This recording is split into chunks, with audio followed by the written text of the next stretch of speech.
నేడు దేశంలో రెండు సిద్ధాంతాల మధ్య పోటీ జరుగుతోందన్నారు బీజేపీ పార్లమెంట్ సభ్యుడు లక్ష్మణ్. ఇది ఛాయ్వాలా మోడీకి, ఆగర్భ శ్రీమంతుడైన రాహుల్ గాంధీకి మధ్య జరుగుతున్న పోటీ అన్నారాయన. దేశ అభివృద్ధికి, కుటుంబ రాజకీయాలకు మధ్య జరుగుతున్న పోటీ అన్నారు. నిజాయితీ పరులకు ఆర్ఆర్ ట్యాక్స్ పేరుతో జలగలు తరహాలో జనాన్ని పీడిస్తున్న వారికి మధ్య జరుగుతున్న పోరాటమే ఈ ఎన్నికలు అన్నారు లక్ష్మణ్. నిస్వార్థంగా సేవ చేస్తున్న మోడీ వెంటే జనం ఉన్నారని అన్నారు లక్ష్మణ్.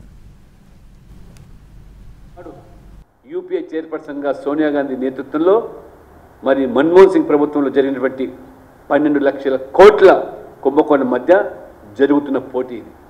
ఒకవైపు పేదవాడు, పేద కుటుంబంలో పుట్టిన వ్యక్తి, ఛాయ్ అమ్ముకున్న వ్యక్తి, ఛాయ్ వాళ్లకు, అదే రకంగా ఆగర్భ శ్రీమంతుడైనటువంటి రాహుల్ గాంధీ మధ్య జరుగుతున్నటువంటి పోటీ.